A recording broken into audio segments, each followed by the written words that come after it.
Thanks very much for the introduction, Colin. So this will be a collaborative reading, and I'm very pleased to introduce my co-reader, my niece, Kiara. Kiara is a student at J.H. Putman Middle School here in Ottawa. She's a hockey fan, Pittsburgh Penguins, not the Sens. She's also a saxophonist with the school jazz band, and she's here to read the French translations from the book, which is out. It was forthcoming, but it's out, and you have a preview. It's titled Helboris and Al-Camilla, which is, I guess, in French, Helborus et Al-Shamil. I chose a title that I thought would work in both English and French, and it turns out to be mystifying in both languages. It sounds a little bit, as my husband says, like a Russian opera.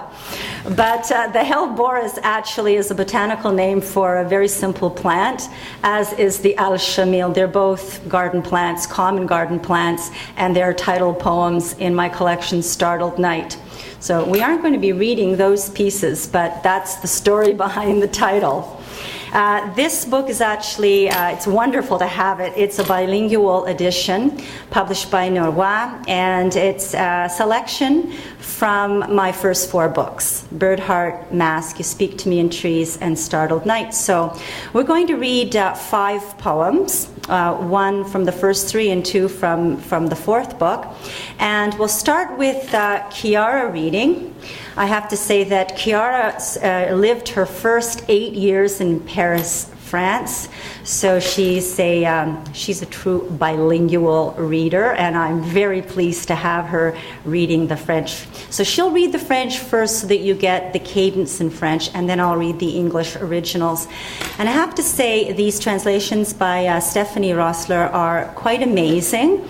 We worked 4 years, I guess that's 1 year for each book, and a translation truly is a new poem because it cannot be the same. Okay, so we're going to start in the first book, which is in English, Bird Heart, Cœur d'Oiseau, with the first poem in the first book. And what I'll say about this is that all of the poems hold together here in a very new way, in a way that they don't in the individual books, and that I see over the time, in retrospect, my themes coming back to me, my emblems, how the garden is a vehicle and how the shadow is with us, and that the work of a lifetime is really to integrate that shadow in self and in relationship with the other. So Kiara will read the first poem, and then I'll read the translation.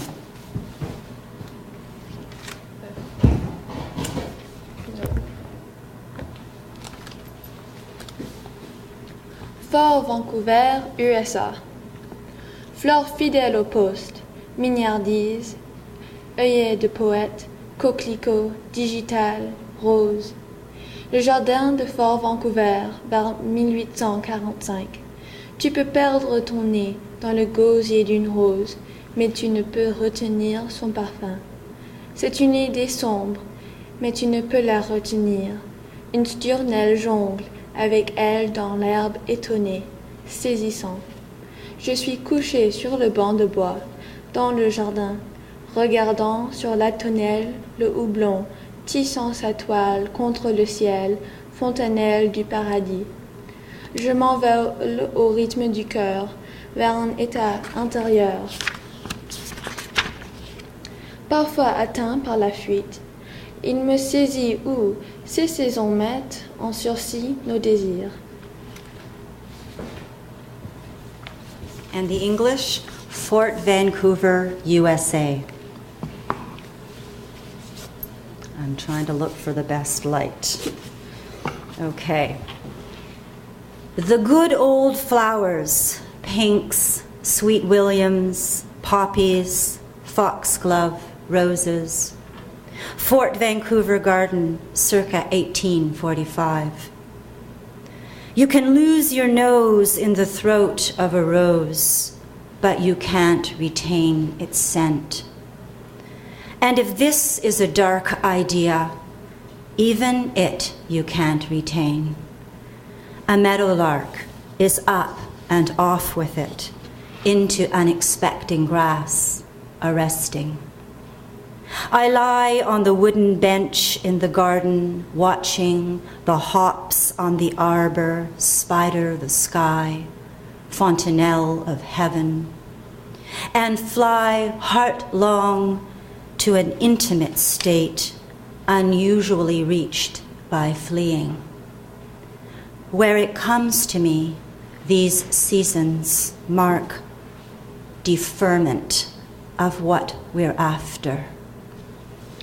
So that's the first poem in the first book, and it sort of set up a topic for me that I've revisited. This whole idea of delaying gratification and of not getting what we want when we want it. The longing. And that carries through. And in my second book, Mask, which is actually in large part in homage to the Berlin artist Charlotte Solomon, who perished at Auschwitz at the age of 26. And what I do in that book is have a kind of a dialogue with her and myself through her art and her life. The poems I've chosen to include from Mask in this book are the poems that deal with my side of the life, because it would just have been too complicated to try to put Charlotte in there, but of course she is in there. And the poem that we'll read from this collection is called Forsythia. So Chiara first.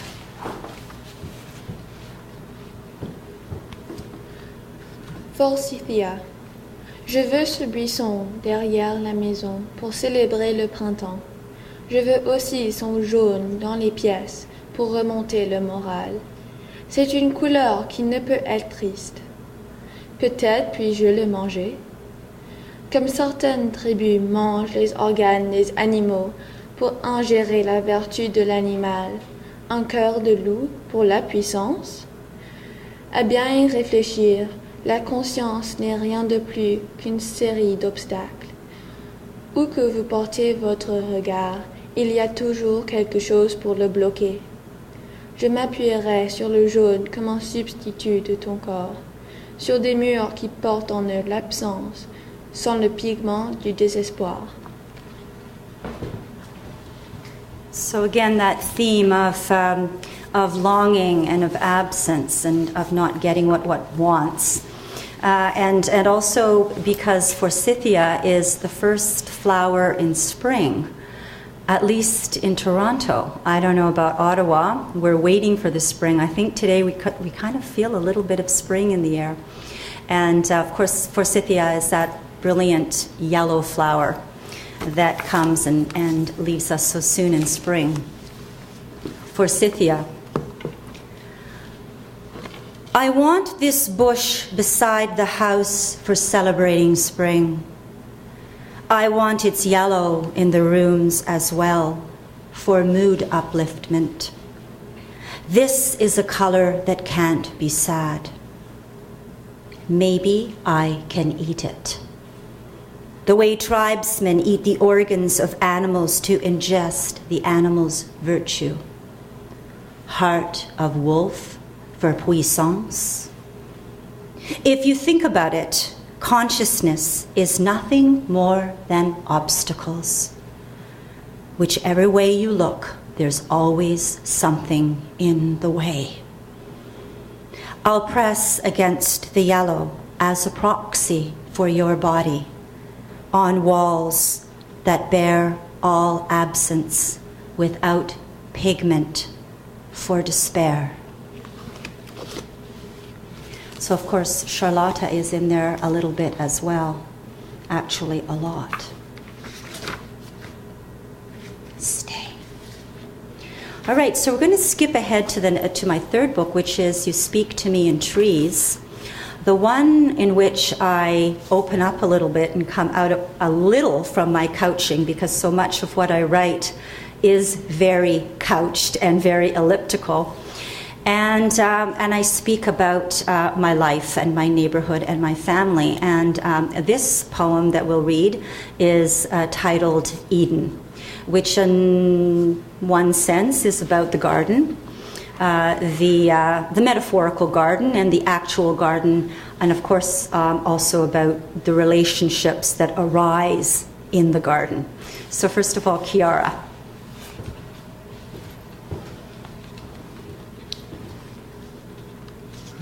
Éden. Un jardin germe autour de la maison. La pierre est déposée dans l'herbe, des dalles peinturant bleu. Tout est calme, car c'est le soir et le soleil, cercle rouge, est sur son départ. Tout est calme, car c'est pour les arbres, la parole ou toute autre carence ne sont que silence. Dans ce cadre, le couple, avec ses cisailles et ses gants, elle enlève le surplus de branches, il déracine les herbes folles. Scène d'un plus grand rituel. Des serpents, on n'en a jamais vu. La notion de complicité est néanmoins acceptée. Dieu, nous dit-on, ne demeure que dans la maison. L'union conjugale et la gage de la mélanger et chèvrefeuille entortillée, autre coupe par couches entassées, brun sec sur le verre humide. Avec le temps et l'aide d'un agent, elles s'enfonceront seules dans le sol. Eden. A garden grows around the house. Stone is laid in grass. Flagstones, bluegrass. Quiet because it's evening and the sun, red circle, turning in.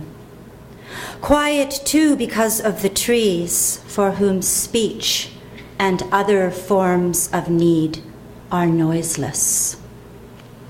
Into this the couple, with their pruning shears and gloves. She removes the excess wood. He uproots the weeds. Part of the bigger ritual. Snakes have never been seen here. The notion of complicity is accepted nonetheless. God, we're told, dwells only in the house of connubial union. Cuttings from the serviceberry and honeysuckle are twined. The other cuttings layered in the compost, dry and brown on wet and green. With time and help of an agent, they will single into soil. So that's a poem of the long marriage. It takes a long time and a powerful agent to single those cuttings into soil, I have to say. But it happens in its way. Okay, so we're going to jump ahead to my most recent collection, which is Startled Night. And we'll go to a poem. There's several dark and light poems in this collection, Startled Night, because it's really about integrating the shadow and the very, very long work of doing that, which is a lifetime of work, really. And this particular poem leaps back to a time of, let's say, girlhood going into adolescence, young adulthood. And I thought this would be perfect for Chiara to read because it's sort of where she is right now. And that state where you become very aware of the other and the tension that arises between self and other, and the displeasure with oneself, and with all the little foibles and follies and shortcomings and things that we find wrong with ourselves. So this is Fishing with Dean Barlow.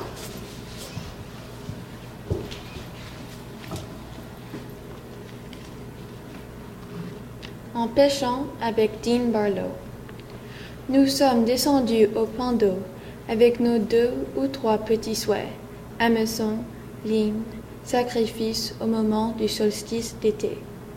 Nous étions assis là, au bord de l'eau, et attendions le poisson. Je ne savais pas qu'un garçon aurait si peu à dire, mais ses doigts étaient très agiles, et il accrochait l'appât pour nous deux. Je sentais son haleine, odeur de boue. Il me semblait, du moins, que c'était son haleine. C'était peut-être l'eau de la mare, les vers de terre ou le seau. Du coin de l'œil, je vis les taches de rousseur sur son nez, floues comme des gouttes d'eau, au contraire des miennes, toutes distinctes et poivrées. Ses bras comme ses jambes, maigres et longs, de doux poils blonds sur ses mollets, je vis cela aussi. Du coin de l'œil, je regardais gêner les poils de mes mollets et voulus rageusement les cacher. Je ramenais mes jambes sous moi, rendant cela difficile de tenir la canne.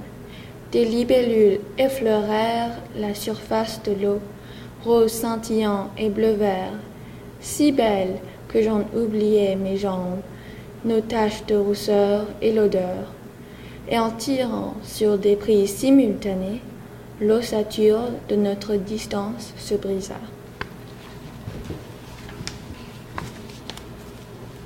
Okay. Names have been changed to protect the guilty. Anyway, fishing with Dean Barlow. We went down to the zipper lip with our 1, 2, 3 little wishes, hooks, lines, sacrifices, and summer solstice time.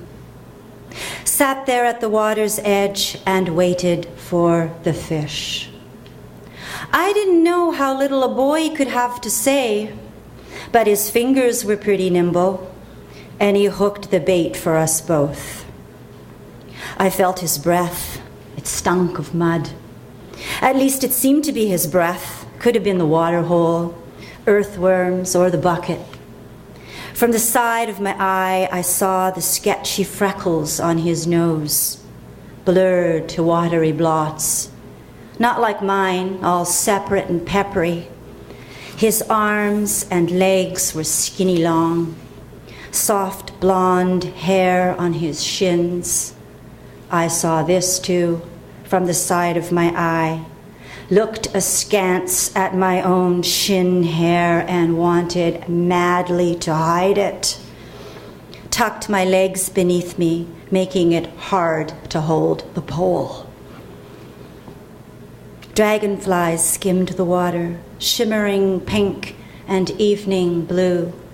So beautifully, I forgot my legs, our freckles and the stench, and in the tug of a simultaneous catch, the bone of our strangeness broke. So that's that first kind of quasi little love poem. And we're going to read one more poem from this book, El Boras de El Shamil, and then I'd like to read one poem out of the book because my sister is here. And I'm very happy. It's the first time she's ever been to a reading of mine, and I feel I have to read that poem. So one more poem from here. And Ian, this is for you because you're asking about the translations beforehand.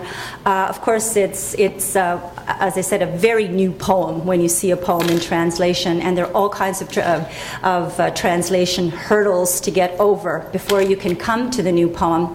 And this one in English is called Into It, as in I-N-T-O, into, and then it, the pronoun. But it's a bit of a play on words because there's a word in the poem, intuit, as in I-N-T-U-I-T, which is to have a hunch, right? To guess about something. And that's sort of what the poem is playing with here. And there's lots of wordplay in this, and Stephanie, I think, did a brilliant job of finding the right cadences and rhythms, even though the words are different. So, we'll start again with Chiara. She'll read it. In French, it's intuition. So she got the intuit into the title.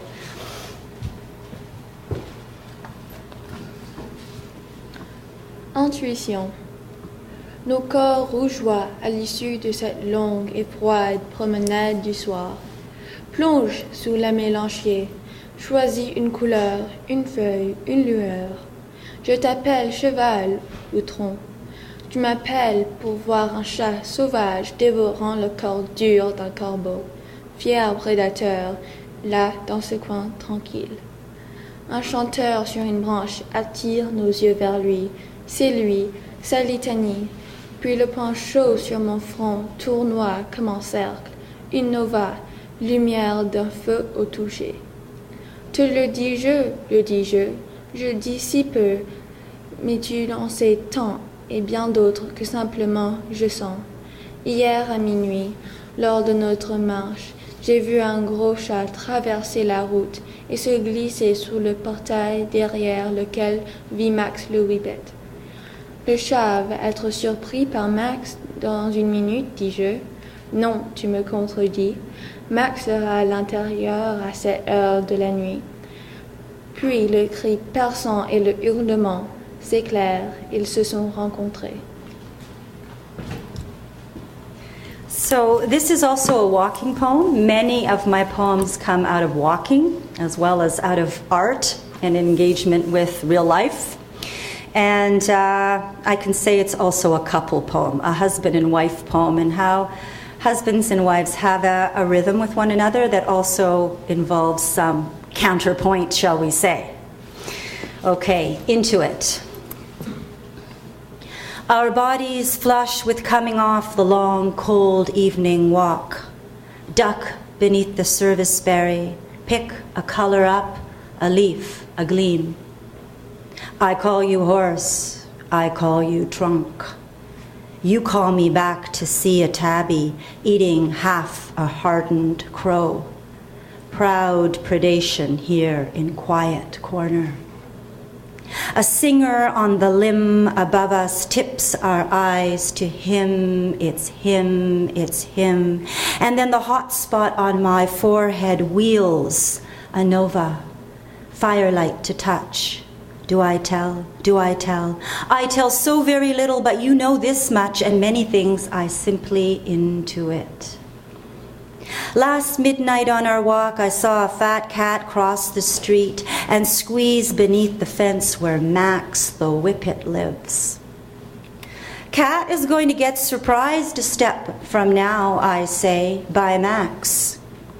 No, you counter. Max will be inside this time of night. Just then, a screech and howl, and it is clear the two have met. Okay, and that's how we often meet, right? With a screech and a howl, rather than with a kind of harmony and symbiosis. So that's it for El Boris El Arshemil. Thank you, Kiara. I let the nickname slip. Sorry, Kiara. Well, what can I do? It's force of habit. I'm just going to close with one poem that is spoken for but not collected and published yet. And I'm very leery of using people's names in poems. People close to me, I usually change the names. But in this case, with your indulgence, Odette, my sister, I've used your name because the name is so beautiful.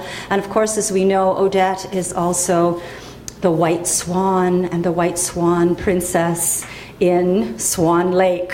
And the counterpoint is Odile, the black swan. So the dark and the light and the shadow is just built in. So what can I do? It's there. Plus the name is beautiful.